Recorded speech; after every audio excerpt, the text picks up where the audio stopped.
자, 오늘 주신 부분의 말씀 가지고 너무 실망스러워 숨을 쉴 수가 없을 때라는 제목으로 하는 말씀을 증거하도록 하겠습니다. 여러분의 삶에 말씀이 적용돼요. 그냥 말씀을 듣고 끝내는 것이 아니라 말씀이 여러분의 삶의 모든 선택과 결정에 좀 적용돼요. 마치 사용 설명서처럼 매뉴얼처럼 여러분 삶에 직접적으로 개입되는 진짜 능력이 있는 말씀 되길 주 여러분 축복합니다. 소망합니다.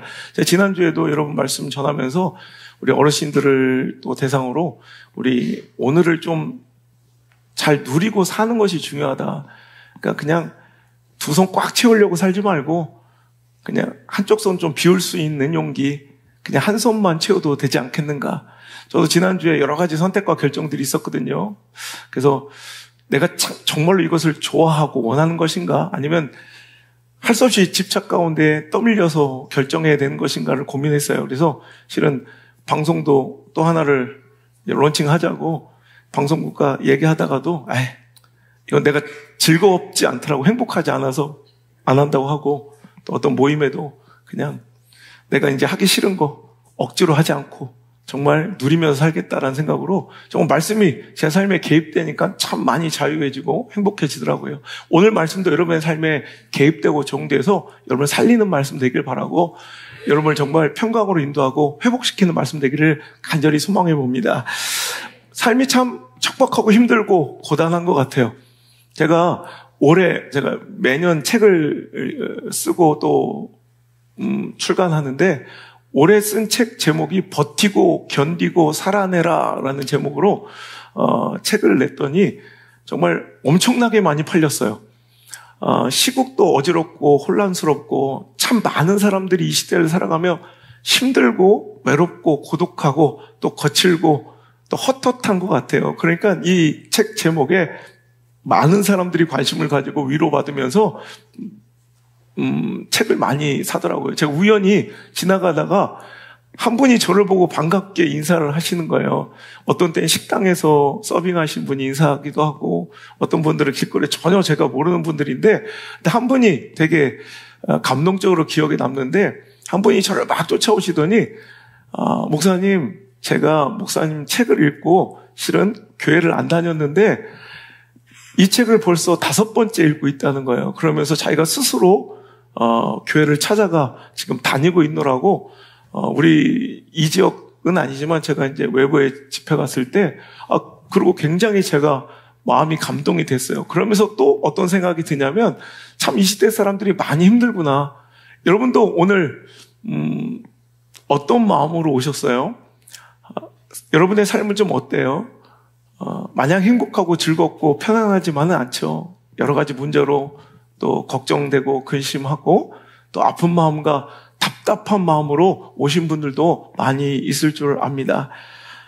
너무 실망스러워서 정말 어떤 때는 내 삶이, 내 가정이, 내 믿었던 사람과 관계가, 어떤 사람은 또 요즘에 정치판이 그 뉴스만 보면 막 한숨이 나오고 눈물이 난다고 이런 사람들도 있어요. 여러분, 이렇게 너무 내 삶이 실망스러워서 숨을 쉴 수가 없을 정도로 괴롭고 고독할 때 우리가 어떻게 살아가야 할 것인가에 대해서 한번 말씀을 전하려고 합니다. 제가 쓴 책 중에 4번째 책이 생각대로 되지 않는 건 참 멋진 일이다라는 책 제목으로 출간을 했던 적이 있어요. 여러분, 좀 이상한 제목이잖아요. 우리가 일반적으로 생각할 때는 내 생각대로 되지 않는 건 참 불행한 일이다. 내 생각대로, 내 뜻대로 되지 않는 건 참 슬픈 일이다, 억울한 일이다 라고 생각되겠지만, 곰곰이 생각해보면 내 생각대로 되지 않았을 때, 내 뜻이 꺾이고 내 계획이 어긋나고 내 기대와 예상이 완전히 벗어나서 그렇게 실망스럽고 그렇게 절망스럽고 그렇게 아프고 그렇게 서러웠는데, 곰곰이 생각해보니 그 시간 지나가고 오늘 이 자리에서 그때를 기억해보니 실은 그 일 때문에 오늘 내가 있고 뜻하지도 생각지도 못했던 많은 일들이 내 삶 속에 찾아와 나를 더 성장시키고 변화시켰을 때가 있더라는 거예요. 여러분, 빨간머리 앤이라는 책 아시죠? 그 빨간머리 앤에 나오는 대사 중에, 물론 오리지널 원판에 나오지 않는데 일본어 역판에만 나오는 대사예요. 어떻게 번역하는 과정에서 일본어판에만 이 대사가 나오는데 거기에 멋진 말이 나와요. 뭐라고 나오냐면 빨간머리 연이 이렇게 얘기해요. 내 생각대로 되지 않는 건 참 멋진 일이네요. 왜냐하면 내가 생각지도 못했던 일들이 벌어지곤 하거든요. 여러분 참 멋진 말 아닙니까? 참으로 우리 삶에 굉장히 귀한 인사이트를 제공하는 그런 말인 것 같아요. 내 생각도 되지 않는 것은 지금 당장은 순간적으로는 참 실망스럽고 가슴 아프지만 때로는 그 순간을 잘 이겨내고 보면 내가 생각지도 못했던, 그러니까 내 계획은 뻔합니다. 내 생각은 뻔합니다. 내 예상은 뻔합니다. 그런데 내 생각과 예상과 뜻과 계획과 스케줄이 다 박살나고 무너질 때 내가 뜻하지도 생각지도 못했던 삶으로 나를 인도하시는 놀라운 하나님의 손길을, 섭리를 느낄 수가 있다는 말이죠. 제가 지금도 감사하는 것은 제가 지금 이 자리에 서서 우리 사랑하는 성도님들 만나고 이렇게 아름다운 교회를 섬길 수 있는 것이 실은 내 생각이 다 깨지고 내가 세웠던 계획과 기대들이 다 박살날 때 이루어진 일들이라는 거예요. 제가 어느 날 요 시골 논바닥을 이렇게 혼자 걷다가 막 웃음이 나는 거예요. 내가 어떻게 이렇게 알지도 못하는, 와보지도 않은 이 정말 생명부지의 땅, 내가 경상도에서 이렇게 오래 살 줄은 정말 상상도 못 해봤어요. 저는 또 이 시골에서 내가, 또 시골이라고 해서 또 뭐 막 승질내고 그럴 게 없게, 아까 봐봐, 울산 시내라고 하잖아. 거기서부터 우린 시골이란 걸 자체적으로 증명한 거야. 저는 서울에서 또 런던에서 또 오사카에서 세계적인 이런 그 메가시티에서 이렇게 있다가 갑자기 이 시골 마을에 내려왔는데 지금은 그래도 얼마나 발전하고 정말 휘황찬란해지고 아파트도 이렇게 많고 제가 처음 왔을 때 20몇 년 전에는요 이건 사람보다 개가 더 많은 것 같아요. 막 동네 개들이 얼마나 돌아다니는지 나도 막 혼자 저는 결혼도 안 하고 혼자 왔거든요. 그래서 여기서 아내도 만나고 선 봐가지고 나 창피해 죽겠어. 내가 얼마나 인기가 많았는데 그 쪽팔리게 선이란 단어가 내 인생에 개입될 줄이야. 지나가던 동부아재 아줌마가 저 부산에 피아노 치는 참하고 예쁜 아가씨가 있다고 그래가지고 해운대에서 선 본 게 그래서 내 첫 선이자 인생의 마지막 선이 된 거예요. 그 여자와 지금 함께 살고 있는데 나가봤더니 진짜 참하긴 한데 예쁜 줄은 잘 모르겠는 한 여자가 앉아있더라고요. 근데 그게 인연이 돼서 결혼을 하게 됐는데 그러니까 너무 웃기잖아요. 야 내가 경상도 여자를 만나서 결혼할 거라고는 난 태어나서 0.3초도 생각해 본 적이 없어요. 그러니까 경상도의 이 시골 마을에 부산 여자 만나서 그것도 동부아재 아줌마의 주선으로 선을 봐서 진짜 내가 목사가 돼 있는 것도 참 너무 웃기고 또 전국 전 세계를 다니면서 이번 주도 제가 이제 분당 또 서울 쪽 나가서 또 사역하고 또 들어와야 되는데 뭐 전국 전 세계를 막 매일 돌아다니며 가족들 얼굴도 못 보고 이렇게 살게 될 줄은 저는 꿈에도 상상도 못했던 일들이 내 삶 속에 벌어진 거예요. 그래서 제가 웃으면서 그런 얘기 했더니 야 진짜 내 생각대로 된 게 진짜 아무것도 없다. 여기서 내가 3남매를 낳아 아들, 딸 있거든요, 제가. 이렇게 시대가 암울하니 놀래지도 않고 감동이 없어. 내가 그냥 딸이면 자랑도 안 하는데 아들 낳고 딸을 낳았으면 이건 여러분 환호해주고 박수 쳐줘야 돼. 우리 딸, 왜냐하면 그거 아시죠? 똑같은 2남 1년에 이러시면 안 돼. 똑같은 성비라도 이게 완전히 다르거든. 왜 첫째 딸은 집안의 보물이라고 그러잖아요. 그래서 딸을 먼저 낳고 딸, 아들 이러면은 이건 완전히 이건 금메달이래. 근데 아들, 딸, 아들 이것도 똑같이 2남 1년 이거는 은메달이래. 근데 들어보셨어요? 아들 이건 목메달이에요. 목메달. 막 너무 막 집안이 막 암울하고 시커멓고 냄새나고 엄마는 막 허리 구부러질 때까지 막 평생 라면만 끓여다가 밥 차리고 돌아서면 또 밥 차리고 또 밥 차리고 막 한 번에 좀 먹으면 되는데 그 아들들은 지혜비 닮아서 맨날 따로 차리게 만들고 그러니까 이게 저도 목매달 될 뻔했는데 극적으로 우리 안나가 태어나면서 이건 그냥 딸이 아니라 이건 천사야, 천사. 어느 날 저는 이제 주일날 혹은 월요일날 거의 전국으로 나갔다가 이제 주말에 들어와서 또 나가야 되고 막 이러니까 어떤 때는 저는 1년 365일 중에 300일 이상은 이제 호텔에서만 사니까 내 집인데도 내가 낯설 때가 있어요. 어느 날 내가 내 집에 들어왔더니 분명히 내 집인데 우리 집에 부산 여자 한 명과 울산 아이들 3명이 모여 앉아서 너가 뭐 많이 더 아니다 어제 막 이러고 있는 거야. 나 이게 너무 낯선 거야. 그래서 내가 우리 안나 어렸을 때 안나야 일로 좀 와봐. 천사 그때 왜? 그래서 안나야 아빠 있을 때만큼은 사투리 좀 안 쓰면 안 돼? 아빠 뭐 외톨이 같고 소외감 느끼잖아. 그때 우리 안나가 하는 말이 애기 때 아빠 우리가 언제 사투리 썼는데 이래. 네가 지금 쓰고 있는 말이 사투리다 이거사. 그랬더니 그래? 이거 서울말 아니야? 이래. 지가 쓰는 말이 서울말인 줄 아는 거야. 그래서 내가 서울 집회 갈 때 제가 한번 데려갔거든. 일주일 동안 서울에서 함께 저랑 같이 있던 우리 안나가 금요일쯤 되니까 저한테 이래요. 아빠, 진짜네?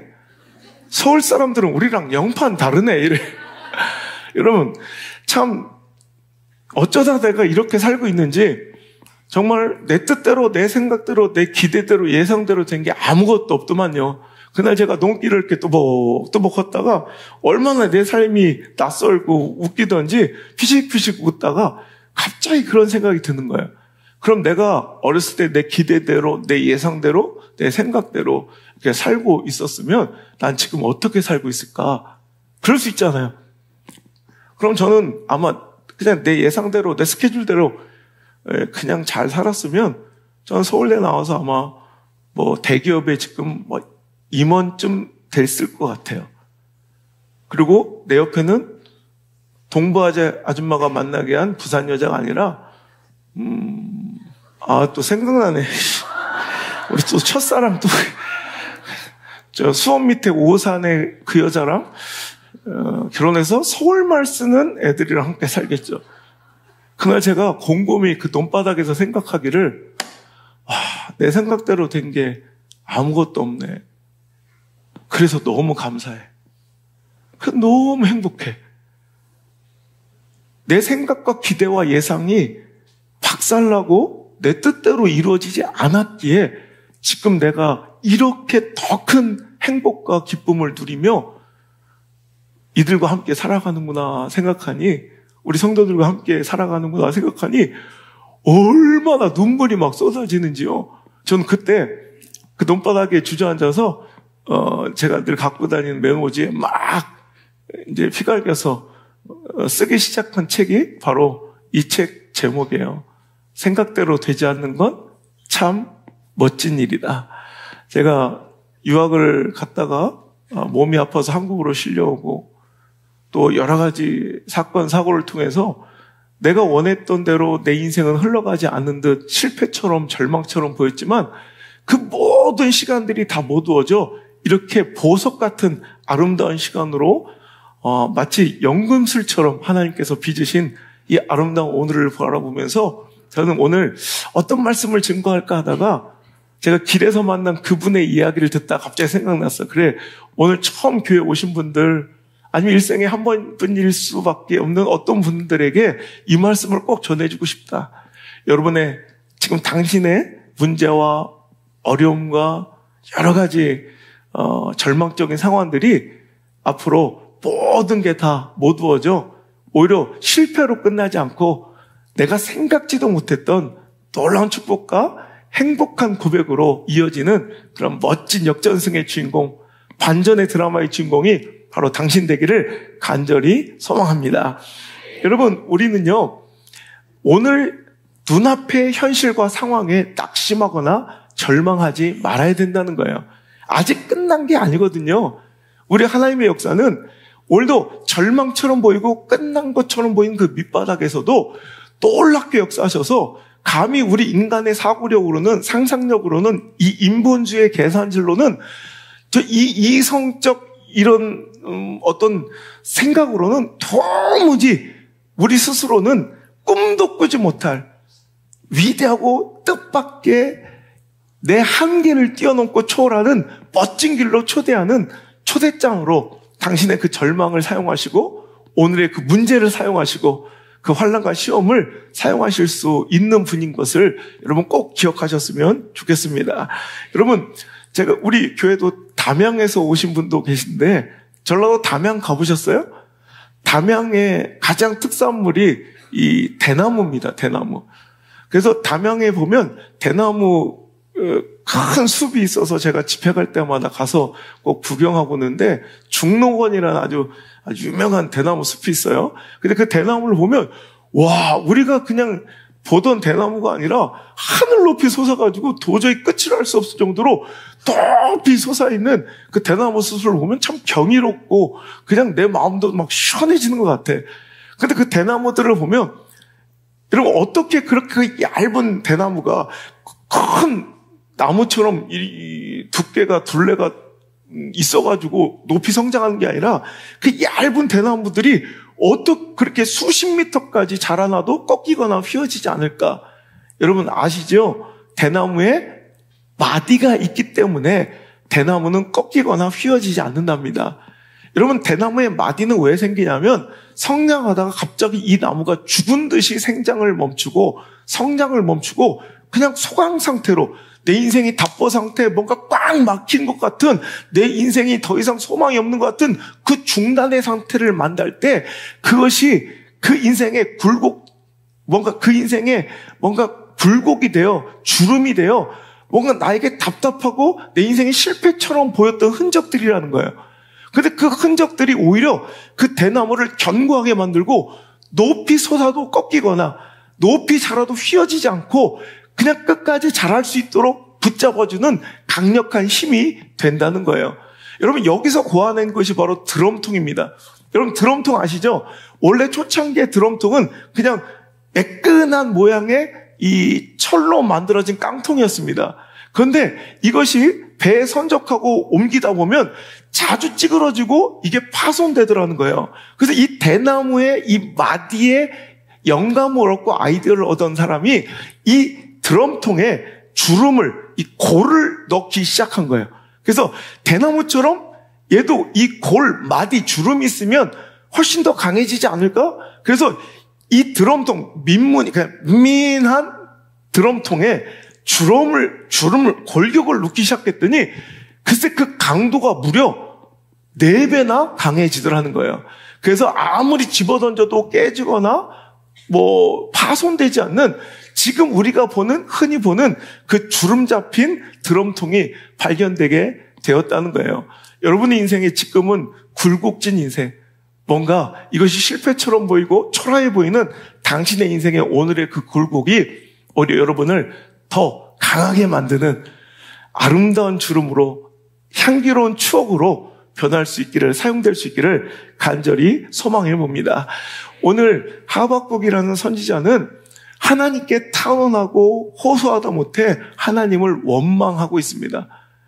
왜냐하면 하나님의 백성이라면서요. 하나님을 믿는 우리들을 어떻게 저 이방 민족, 할례받지도 않은 저 바벨론 제국에 멸망당하도록 우리를 그냥 내버려 두십니까?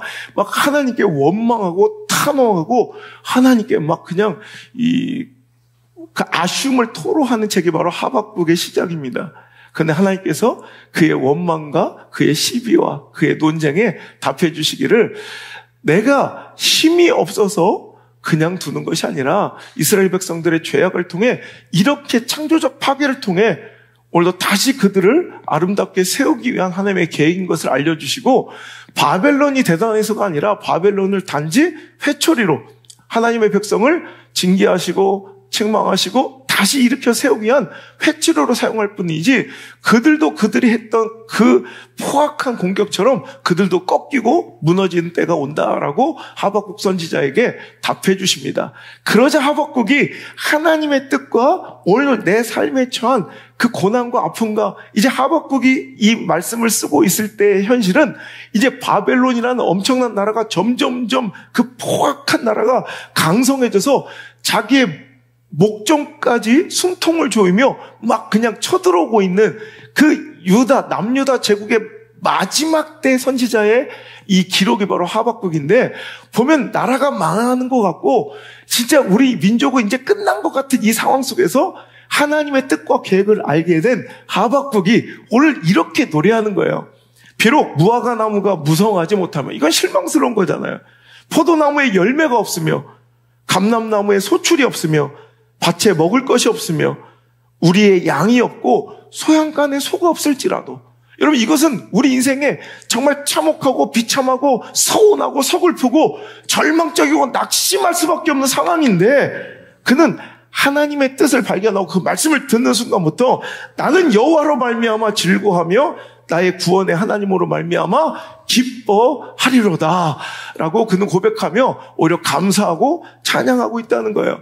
절망할 수밖에 없는 상황에서, 낙심할 수밖에 없는 상황에서, 포기할 수밖에 없는 그 답답한 너무 실망스러운 나의 삶 속에서 숨을 쉴 수가 없을 정도로 견딜 수가 없는 그런 상처와 아픔 속에서, 배신 속에서, 시련 속에서, 상실 속에서, 가난 속에서, 질병 속에서 여러분 낙심하지 않고 포기하지 않고 절망하지 않고 자살하지 않고 오히려 하나님의 뜻을 발견하고 하나님이 나를 얼마나 사랑하시고 포기하지 않는지를 발견하며, 오늘도 하박국의 노래처럼 상황 때문에가 아니라, 처지와 형편 때문이 아니라 오늘도 하나님의 일하심과 역사를 기대하며 하나님의 소망과 약속을 믿으며 오늘도 즐거이 찬양하며 감사드릴 수 있는 아름다운 백성들 되시기를 주의 이름으로 축복합니다.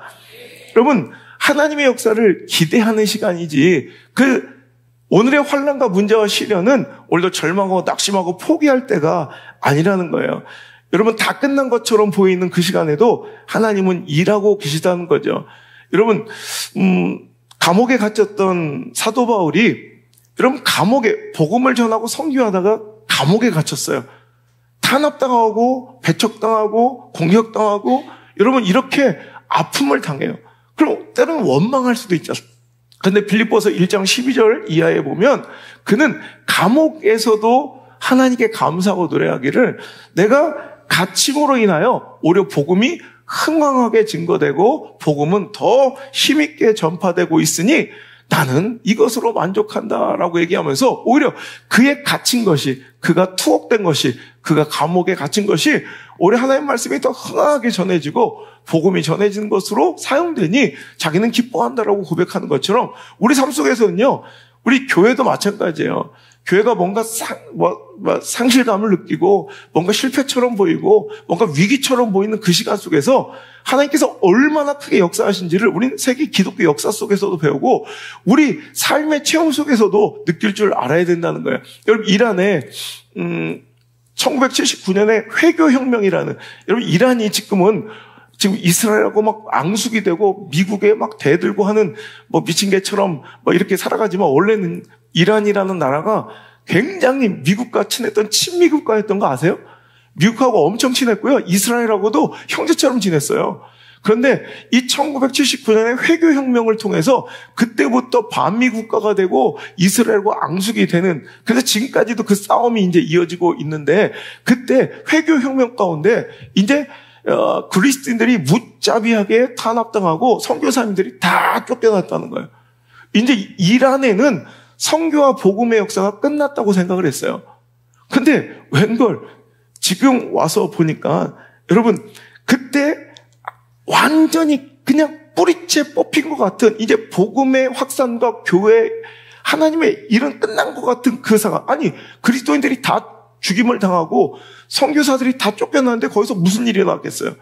놀라운 것은 지금 뚜껑을 열어보니까 올해 선교사들이 흥하게 가서 막 사역하고 복음을 전할 때는 채 20만 명이 안 됐던 그리스도인이 지금 아무것도 못하는 그 상황 속에서 끝난 것 같았는데 지금 뚜껑을 열어보니까 이란의 기독교인이 300만 명이 넘었어요. 여러분, 인간적으로는 말도 안 되고 우리 계산질로는 도저히 답이 안 나오는 거예요. 여러분, 중국도 마찬가지죠. 중국에 문화혁명이 있고 공산정권이 들어올 때 교회는 다 문을 닫고 핍박당하고 그리스도인들은 다 배척당했는데 지금 뚜껑을 열면 그러면 소멸되고 없어져야 되는데 오히려 중국의 기독교인 숫자는 지금 1억 명으로 증가했어요.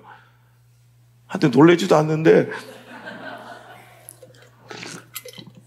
1억 명, 1억 명.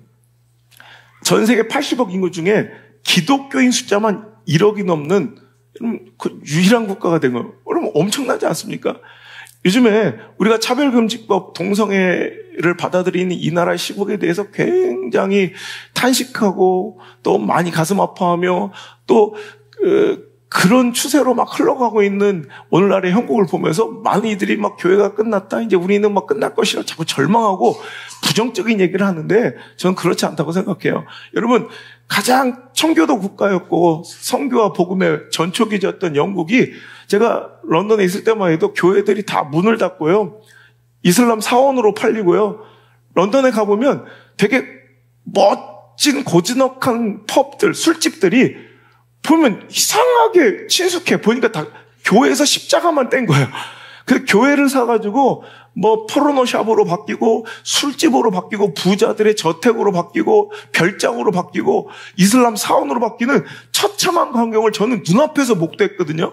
그리고 이제 차별금지법을 받아들여서 오히려 동성애를 받아들이고 수많은 그 기독교인들의 또 목사님들의 설교를 탄압하고 이제 영국 기독교는 끝났다고 단언했던 사람들이 많아요.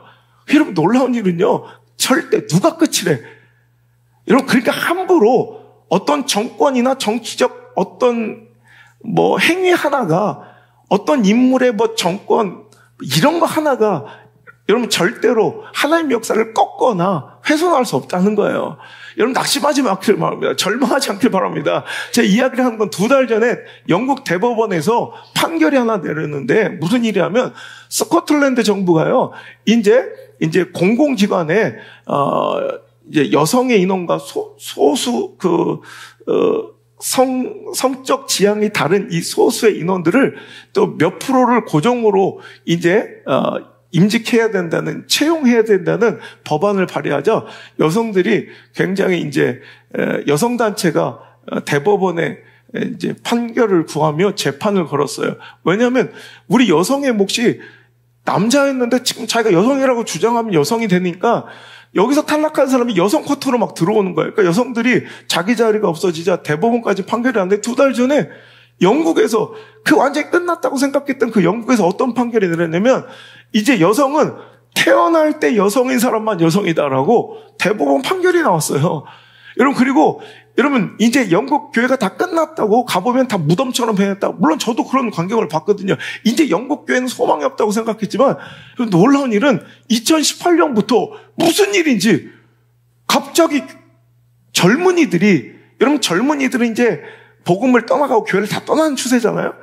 지금 한국 교회도 이제 2050년이면 젊은이들은 다 없어질 거라고 막 이런 예상들이 나와요. 근데 여러분, 절대 그렇지 않아요.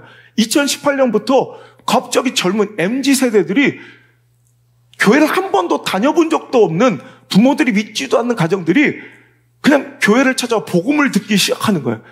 무려 교회 출석자가 2018년부터 지금까지 200만 명이 늘었어요. 말도 설명할 수 없는데 젊은이들이 찾아와요. 젊은이들이. 여러분, 누가 끝이래요? 여러분, 교회만 그런 것이 아니라 여러분의 삶도 마찬가지인 줄 믿습니다. 내 스스로 단언하고, 내 스스로 절망하지 않고, 내 스스로 낙심하지 말고, 내 스스로 포기하지 말아야 될 것은, 하나님이 끝이라 하기 전까지 절대로 내 삶은 끝이 아닙니다.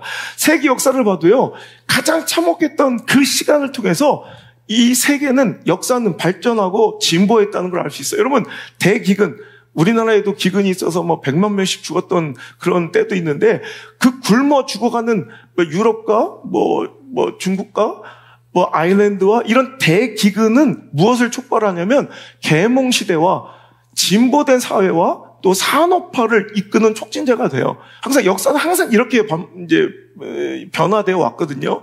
오늘도 우리가 기근은 참혹하고 암울한 시대 같지만, 그런 기근과 같은 절망의 역사의 한 페이지를 넘기면 반드시 시대는 계몽화되고 진보하고 또 정치가 발전하고 또 여러 가지 진보된 이 산업혁명으로 촉발되는 그런 일들의 디딤돌로 사용된다는 거예요.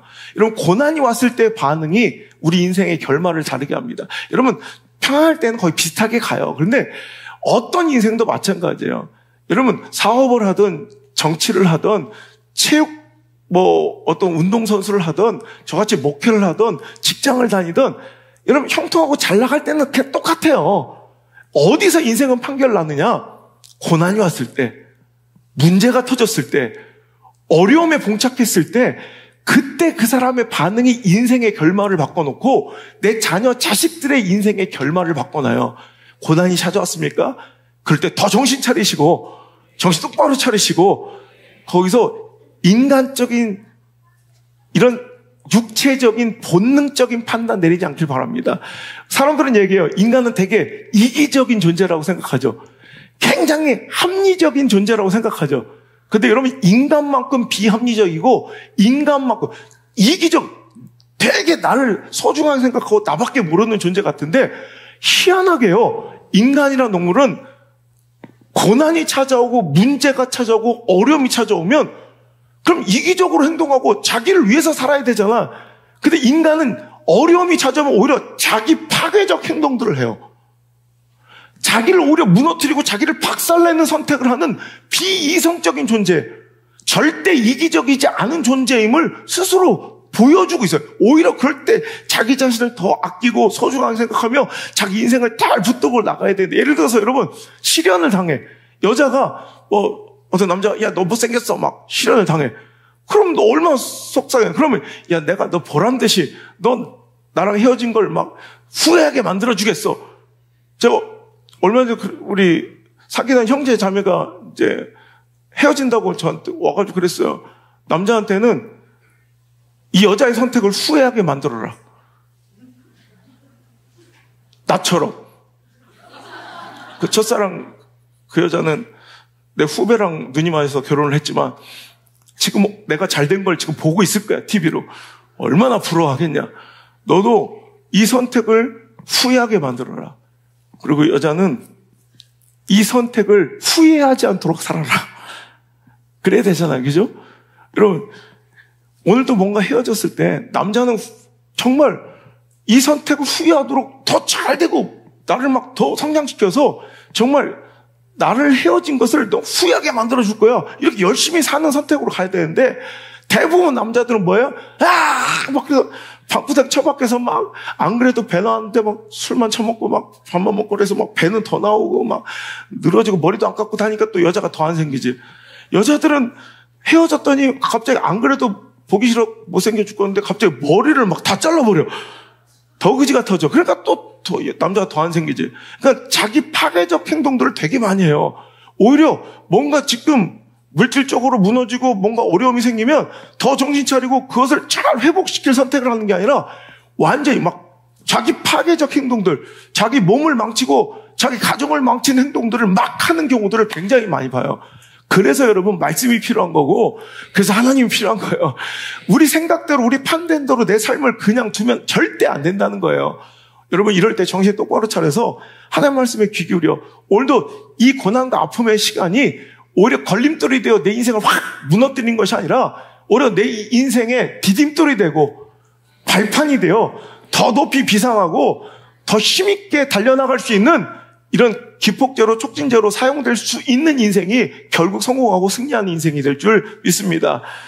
여러분, 많이 아시겠지만 세상에서 제일 비싼 바이올린이 스트라디바리우스라는 이 오래된, 그건 뭐 일반적으로 정말 잘하는 바이올리니스트가 나오면 그 스트라디바리우스를 이제 약간 대여 임대하는 형식으로 그 젊은 음악가한테 그것을 임대해 줍니다. 그러면 그게 하나에 몇백억 하거든요. 그 몇백억짜리를 막 연주하면서 활동하다가 또 그것을 또 유명한 또 다른 음악가한테 이렇게 대여하는 형식으로, 지금도 아무리 기술이 발전하고 과학이 발전하고 공학이 발전해도 그 스트라디바리우스에서 나오는 그 음색을 따라할 수가 없는 거예요.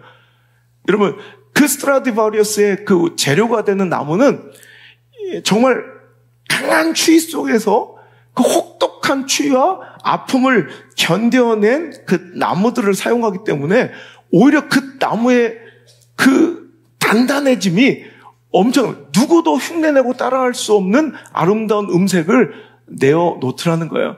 여러분, 드럼통의 굴곡처럼, 여러분, 추위의 혹독함을 견딘 스트라디바리우스의 그 나무처럼, 여러분, 우리 인생에 태풍이 불면 정신없죠. 여러분, 태풍을 좋아하는 사람이 뭐 있어요? 이제 우리도 이제 태풍의 시즌이 오는데, 제가 이 벌교 쪽에 집회를 갔더니 저는 꼬막을 좋아하거든요. 그래서 이 꼬막집에 제가 단골집인데, 우리 중국산 말고 우리 국내산 참꼬막을 달랬더니, 목사님 죄송한데 올해는 참꼬막이 없어요. 그래. 왜요? 그랬더니 올해는 태풍이 안 와서요. 그래. 그게 뭔 소리야. 태풍이 오면 우리는 흉작이 오고 막 다 망한다고 생각하는데, 태풍이 안 와서 참꼬막이 귀하대. 무슨 얘기인 거 아니까? 여러분, 태풍은 두렵고 힘든 거지만 태풍이 한번 찾아오면 바다 밑박을 막 완전히 다 뒤집어 놓는데요. 그래서 이 꼬막의 씨들이 오히려 샥 잘 배양이 되고, 오히려 태풍이 불어서 바다를 한번 확 뒤집어주면 거기서 산소 공급이 되고, 오히려 바다를 깨끗하게 만들고, 또 천연 플랑크톤이 막 그냥 생산돼서 수많은 물고기들의 먹이가 있기 때문에, 오히려 어부들은요, 태풍이 부는 것을 두려워하기도 하지만 태풍 때문에 사는 존재임을 알고 있다는 거예요. 우리 인생에도 태풍이 불었습니까? 낙심하지 마시고 절망하지 마시고, 오늘도 그 태풍 속에서 정말 나에게 찾아올 엄청난 양문과 유익들을 발견할 수 있기를 간절히 바랍니다. 여러분, 천둥 번개가 치면 우린 막 깜짝 놀라고 두려워하며, 내 인생에 이 천둥 번개를 두려워하지만, 여러분 아시는 분 뭐 있겠지만, 천둥 번개가 칠 때 여러분 어마어마한 양의 질소가 토양에 보급되는 거 아세요? 뭐 알리가 있습니까? 하여튼 그런 게 있어요. 여러분, 우리는 내가 이렇게 힘들게 여기서 이렇게 목회를 하고 있어요. 이걸 아셔야 돼. 여러분, 질소비료가 나오기 전까지 이 토질이 안 좋은 나라들에서 농사는요, 정말 곤혹이었고, 이 지력이 약해지니까 가끔씩 배고파 죽는데도 토질을 쉬어줘야 될 정도로 이제 토질이 안 좋았는데, 그래서 이제 질소비료 같은 것들이 이런 토질을 좋게 하고 지력을 높여줘서 우리가 이렇게 막 풍족하게 살 수 있는 엄청난 힘이 되었는데, 그런 화학비료가 발견되기 전에 천둥과 번개로 하나님께서 우리를 먹이셨던 거야. 알지 못했지만 천둥과 번개가 칠 때 거기서 생성된 이 질소가 엄청나게 땅에 공급돼요. 여러분, 못 봤어도 제발 목사가 얘기하면 믿으시길 바랍니다. 내가 모르는 가운데 수많은 일들이 벌어지고 있습니다. 내가 못 봤다고, 눈에 안 보인다고 없는 게 아니라, 당신은 모르고 무지할 때도, 내가 없다고 생각하고 단정짓는 그 시간에도 내 삶 속에 수많은 역사와 일들이 일어나고 있음을 여러분 한 번은 좀 깨달아 알고 한번 생각해보는 귀한 기회가 오늘이 되었으면 좋겠습니다. 여러분, 이렇게 절망적일 때 그래서 우리는 제일 먼저 마음을 잘 지켜야 돼요. 제가 오사카에 있었는데, 오사카 성이 있어요.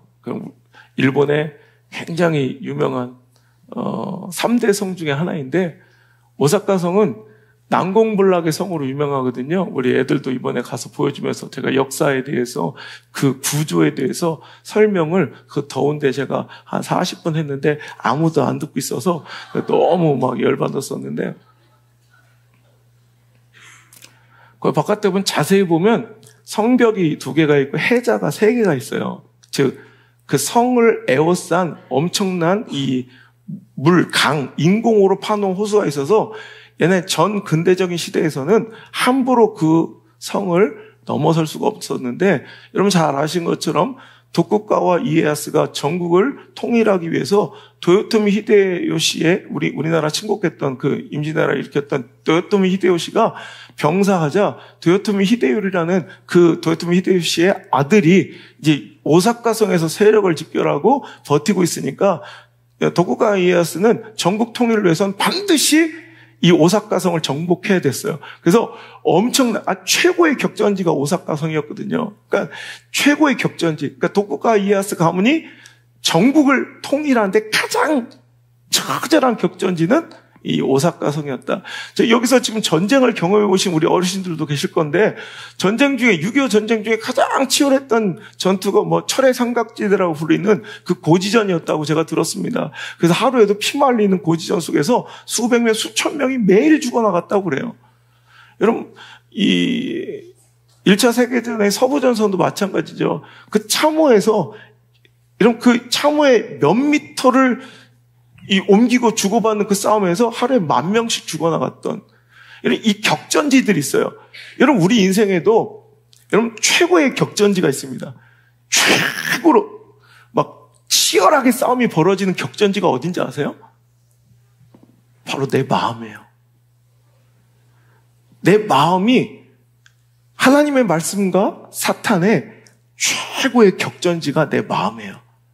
그래서 오늘도 사단은 어찌하든 내 마음을 차지하려고 내 생각 속에 부정적인 마음, 비관적인 마음, 분노, 혈기, 포기하고자 하는 마음, 파괴적인 사고를 자꾸 집어넣어줘요. 그 씨를 뿌린다니까.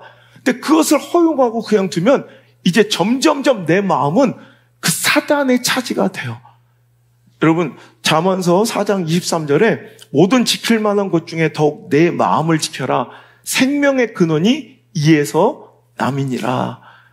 모든 지킬 만한, 여러분 지켜야 될, 여러분 재산도 있고 건강도 있고 뭐 얼마나 많은 것들을 지켜야 돼요. 그런데 그 지킬 만한 모든 것 중에 뭘 지키래요? 마음을 지켜라. 죽고 사는 것이 어디서? 돈에서 나오는 게 아니에요. 여러분, 그 학위에서 나오는 게 아니에요. 그 직장 승급에서 나오는 게 아니에요. 그 자격증에서 나오는 게 아니에요. 사람에서 나오는 게 아니라 뭐에서?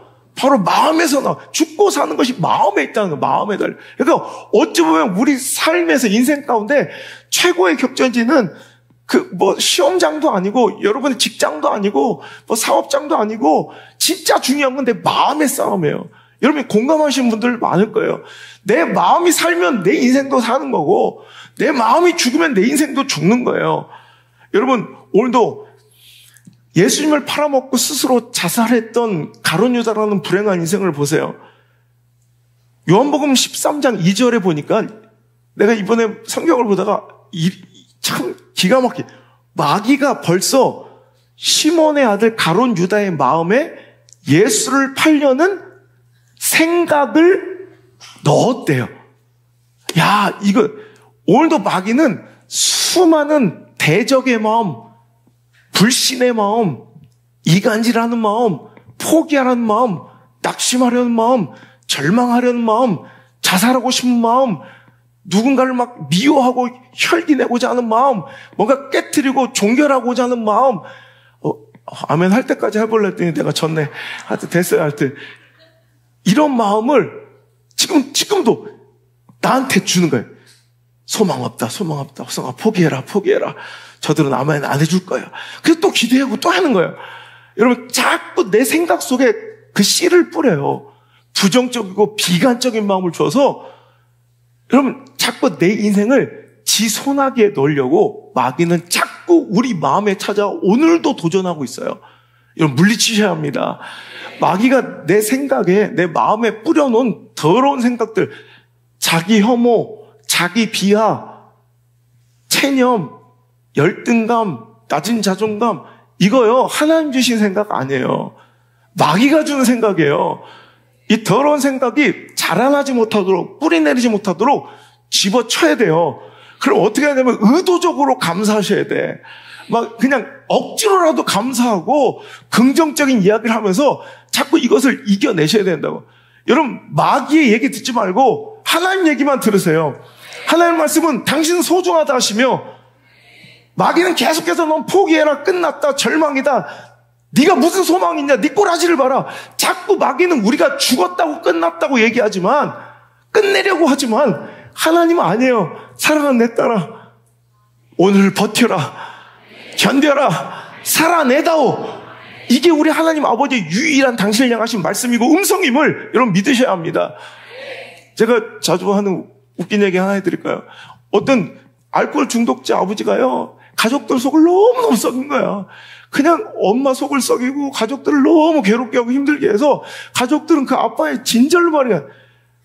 그냥 계속 술만 먹고 막 폭력을 가하고 폭언을 가하고 가족들을 막 못 살리고 엄마를 막 힘들게 했던 그 아버지를 용서할 수 없는데, 그런데 그 아버지가 어느 날 술 먹다 쓰러져서 병원에 실려왔는데 이제 죽었다고 이제 연락이 온 거예요. 가족들은 그래도 아버지인지라 가슴이 철렁하고 아버지와의 기억이 생각나서 다들 병원으로 모여 이제 아버지의 이제 마지막 가는 길을 이제 준비합니다. 이제 의사가 사망 선고를 내리고 이제 그 시신을 이제 장례식 밑에 이제 병원의 장례식장으로 옮기는 과정에서 이제 그 시신을 엘리베이터에 태우고 가족들이 함께 그 병원 밑에 장례식장으로 옮기는데 엘리베이터가 지하로 내려가다 갑자기 덜컹 하더니 정전 위에서 쿵 충격과 함께 멈춰버린 거예요. 그러다 갑자기 좀 있다가 깜빡 하더니 불이 들어왔는데 놀라니 갑자기 죽었던 그 아버지가 갑자기 이렇게 일어난 거예요. 막 옆에서 울고 있는 가족들, 자식들한테 그 아버지가 야, 걱정하지 마라. 울지 마라. 내가 살았다. 내가 살았다. 그러니까 그 부인이 갑자기 다시 천대기를 남편에 뒤집어 쓰면서 얘는 꼭 쓸데없는 말을 해. 의사 선생님이 당신이 죽었대요. 잔말 말고 누워있어요. 그러니까 아니라고 내가 살았다고 숨막혀 이거 좀 벗겨줘 그랬더니 애들 그 자식들이 아버지 끝까지 이러실 거예요. 마지막에 어머한 말 좀 들으세요. 아버지 죽으셨어요. 여러분 어떤 때는 말도 안 되는 얘기지만요.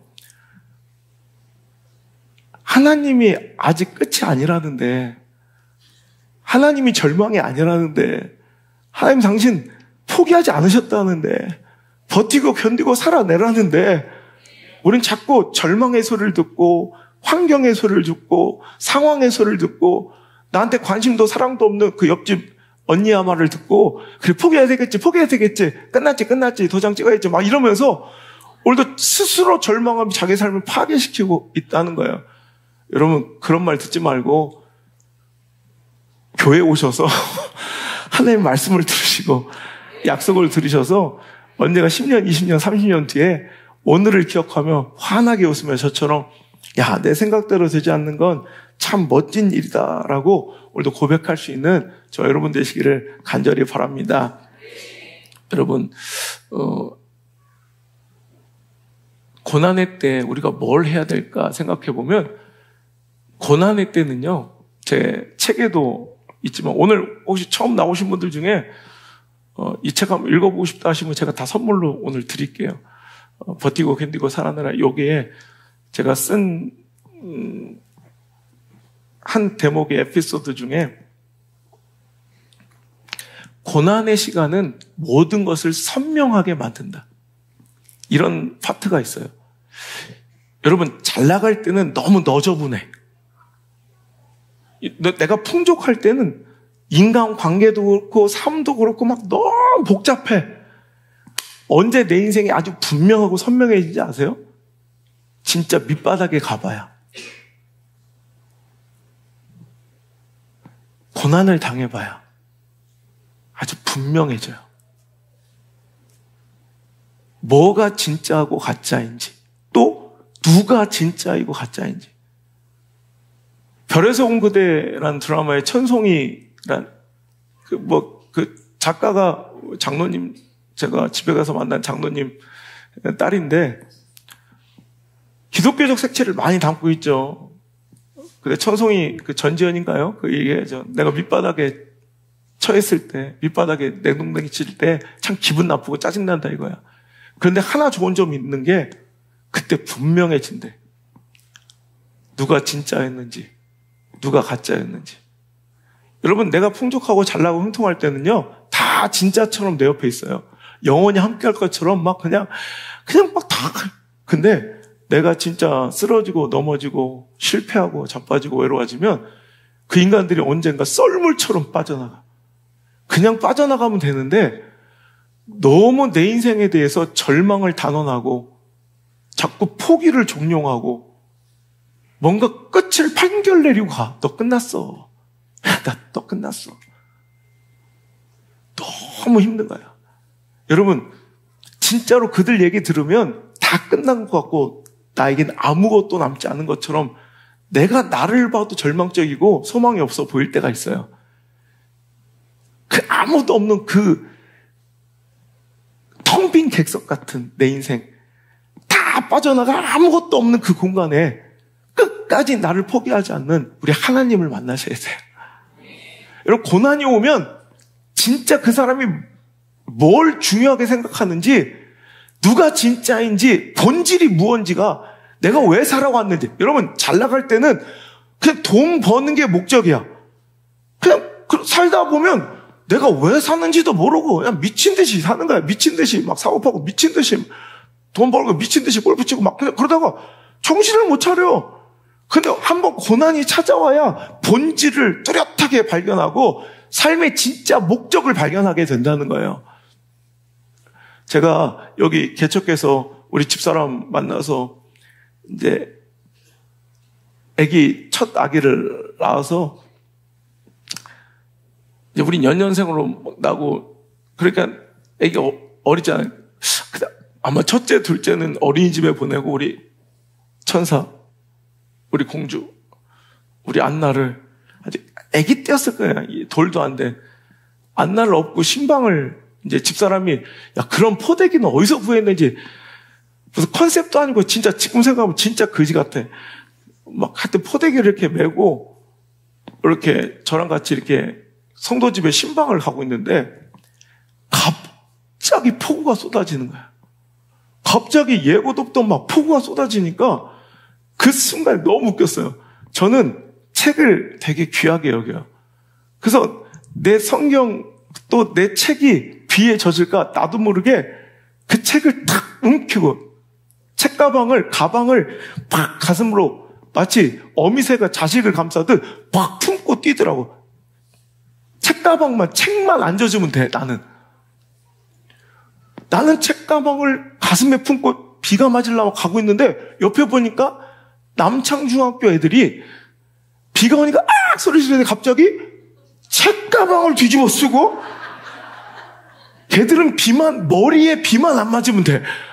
막 밤새도록 말아 올린 막 이렇게 붙지, 막 그 거지 같은 머리, 그거를 안 적시려고 가방으로 머리를 가려.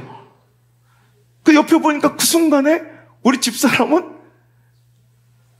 등에 업었던 우리 깐난쟁이 안나를 쏘머진 줄 알아서 갑자기 앞으로 탁.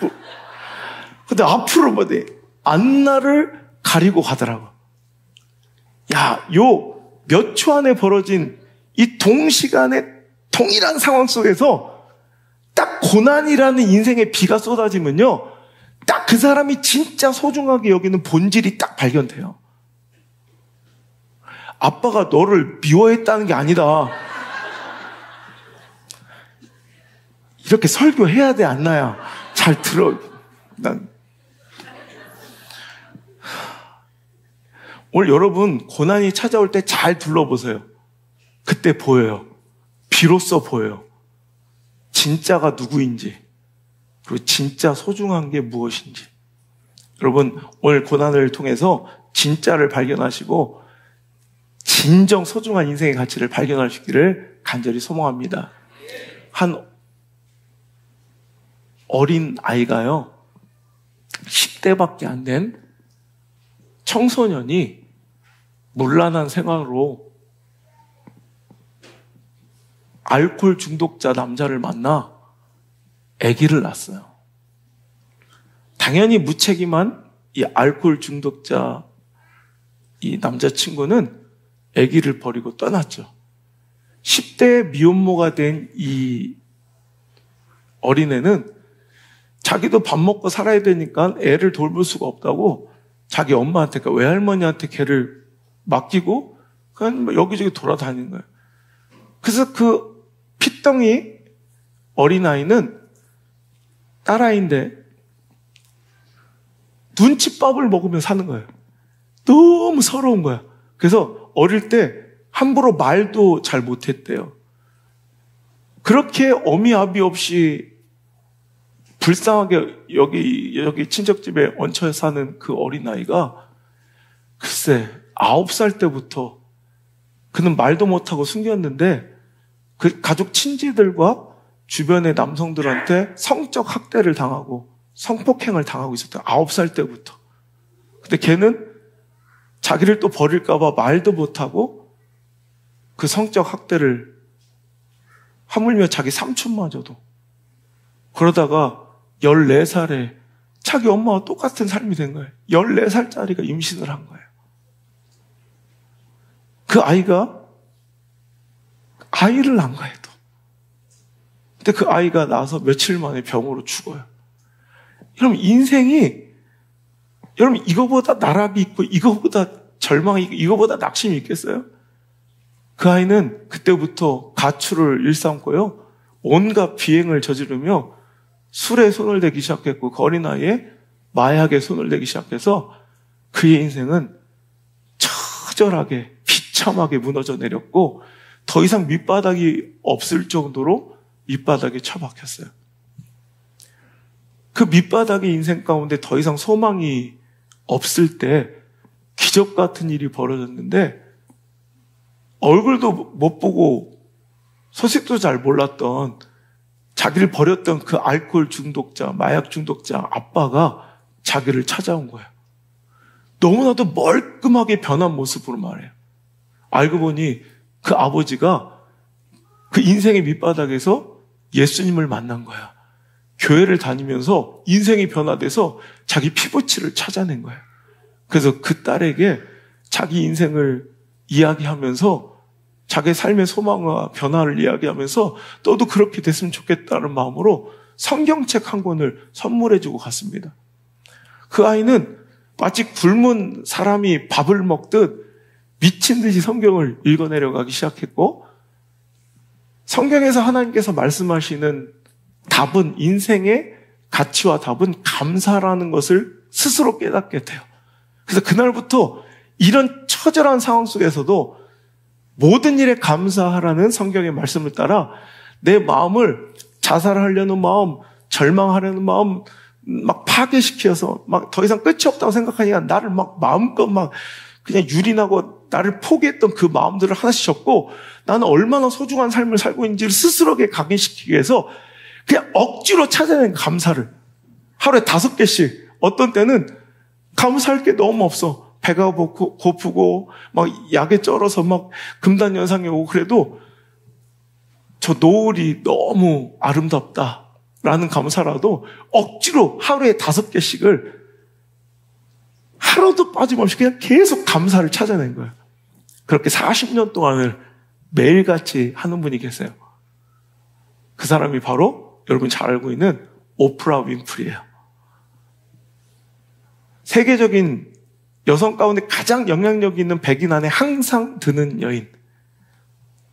사회사업가로 수많은 나라와 민족에 상처받고 학대받은 여성들의 학교를 건립하고 수많은 사람에게 소망과 희망을 전달하는 이 MC이자 구활동가로 그는 얼마나 많은 사람들의 존경과 사랑을 받고 있는지 몰라요.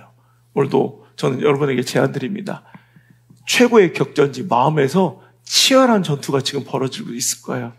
이 마음을 마귀가 주는 부정적인 생각, 비관적인 사고, 자기 혐오, 비하, 열등감, 막 과거의 상처들 이런 것으로 채우지 마시고 감사로 가득히 채울 수 있기를 간절히 여러분에게 권면합니다. 말씀을 맺을게요. 제가 버티고 견디고 살아내라는 책에 프롤로그에 이 이야기를 썼어요. 이 이야기를 전달하면서 오늘 말씀을 마치기를 원하는데요. 여러분 잘 아시는 숭실대 문예창작학과 교수 중에 최승호라는 작가가 있어요. 최승호 교수가 춘천분인데 그분이 시를 시대적 철학과 가치를 담은 되게 깊은 사유와 철학적 사고를 요구하는 이런 시들을 많이 좀 어려워요, 시가. 여러분 한 번쯤은 보셨을 거예요. 북어, 아마존 수족관, 대설주의보, 눈사람 살인사건. 못 보셔도 천국 가는 데는 전혀 지장이 없으니까 그냥 들었다 칩시다. 하여튼 그런데 그게 수능시험과 모의고사에 엄청 많이 나와요. 지금 제가 기억하고는 6번 정도 출제가 됐어요. 그러니까 최승호 작가는 궁금한 거야. 자기 시가 수능이나 모의고사에 그 중요한 시험에 그렇게 단골로 이제 실리게 되자 궁금해서 자기도 문제를 풀어봤대요. 여러분 대부분 이런 시험이 문학 시험에 실리면 어떤 문제가 나오죠? 이 시에 담겨있는 작가의 의도는, 이 시를 쓴 작가의 의도는, 이런 문제가 많이 나오잖아요. 그러니까 최승호 작가는 너무 자신만만한 거예요. 왜? 이 시를 누가 썼어? 내가 썼지, 본인이 썼잖아. 이 문제는 틀릴 수가 없잖아. 그래서 자기가 세 문제를 풀어봤대요. 자기 시가 실려있는 문제를 구해다가 이 시의 의도, 이 시를 쓴 작가의 마음을 자기가 자신있게 세 문제를 풀었는데 다 틀렸대. 오답으로 나오더라는 거예요. 너무 어처구니 없었대. 내가 쓴 시인데 내가 이런 의도를 가지고 썼는데 그 시를 다른 사람들이 틀렸다고 그러더라는 거예요. 여러분, 이런 어처구니 없는 상황이 우리 삶 속에서도 일어나고 있을 줄 압니다. 여러분, 오늘 우리에게 주어진 시험, 문제, 어려움, 환난은 어찌 보면 재수없이 복불복으로 찾아온 것이 아니라 고린도전서 10장 13절의 말씀처럼 하나님은 우리에게 능히 감당할 시험만 주시며 감당하지 못할 시험을 주시지 않는 분이고 반드시 피할 길을 주시는 분이다라는 말씀을 기억할 때 이 시험, 이 문제는, 오늘 나의 문제는 거저 온 것이 아니라 바로 하나님이 출제하신 문제라는 거예요. 이 출제의 의도를 가장 잘 아는 분은 누구겠어요? 이 문제를 내신, 이 시험을 내신 출제자겠죠. 그 하나님께서 오늘 당신에게 이렇게 말씀하십니다. 예레미야서 29장 11절에 너희를 향한 나의 생각은 내가 제일 잘 안단다. 그렇잖아요. 그죠? 너희를 향한 나의 생각은 내가 잘 아노니 평안이지 재앙이 아니니라. 미래에 희망을 주려 하신 하나님의 약속을 믿으시고 절대로 절망하지 마세요. 포기하지 마세요. 오늘도 내 마음을 마귀에게 뺏게 하지 마시고 오늘도 하나님께서 약속하신 대로 오늘도 미래의 희망을 기대하며 오늘도 이 고난과 아픔과 환난과 시련들이 오히려 걸림돌이 아니라 디딤돌 되어 당신의 생을 더 존귀하게 아름답게 만드는 멋진 인생의 아름다운 굴곡. 여러분, 굴곡이 있는 인생이 좀 멋있어요. 여러분, 나이 60, 70 먹고도 빼빼 말라있으면 조금 재수없잖아. 이 굴곡 왜 주신지 알아요? 강해지라고. 그러니까 여러분, 그게 아름다운 거야. 그 굴곡을 자랑할 수 있는 저 여러분 되시길 주로 축원합니다. 사랑의 주 하나님 은혜 감사합니다. 절망 중에 실망 속에 견딜 수 없이 숨을 쉴 수가 없을 정도로 아파하고 신음하며 누구에게도 털어놓지 못하는 그 문제로 때로는 남편에게도 아내에게도 털어놓지 못하고 때로는 부모에게도 알리지 못한 채 혼자 끙끙 앓며 입을 틀어막고 고통하며 신음하는 자들도 있을 줄 압니다. 하지만 주님께서는 저들을 사랑하시고 오늘도 아무도 모르는 그 신음하며 울었던 그 방 한 구석에도 저와 함께 있었음을 오늘 말씀 통해 알려주시고 저들에게 표현하심을 감사드립니다.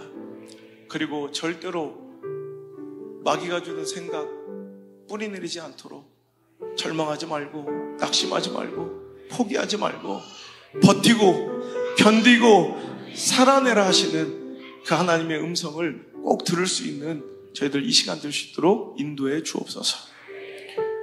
절망의 시간이 걸림돌이 아니라 디딤돌이 되어 오늘도 내가 갈 수 없는 생각지도 못했던 멋진 곳으로 인도되어지게 하시고 정말 놀라운 축복의 통로가 되어 내가 꿈꿀 수 없었던 인생을 살아갔노라. 먼 훗날 10년, 20년, 30년 뒤에 고백하고 행복하게 웃을 수 있는 오늘의 상처가 내일은 멋진 아름다운 향기로운 추억이 되는 귀한 인생들 살아낼 수 있도록 오늘 저들을 붙들어 주옵소서. 자기 파괴적인 선택하지 않게 하시고 오늘도 낙심하며 절망하며 스스로를 무너뜨리지 않게 하시고 달려가시 하는 말씀 꼭 붙들고 오늘도 끊임없이 keep going 또 도전하며 성큼성큼 인생의 삶의 발걸음을 뗄 수 있는 거룩한 용기와 힘이 오늘 이 시간 소유되게 도와 주옵소서. 이제는 주 예수 그리스도의 크신 은혜와 내 하나님 아버지의 놀라우신 사랑과 우리를 절대로 포기하지도 떠나지도 않으시는 보혜사 성령님의 그 아름다운 위로하심과 소망이 오늘 이 자리에 나와 하나님이 나에게 하신 말씀을 듣고 뭔가 가슴이 찡하고 가슴 따뜻해지고 담대해져 돌아가는 모든 성도들의 머리 위에, 저들의 인생 위에, 저들의 삶 가운데 영원토록 함께 계실지어다. 아멘.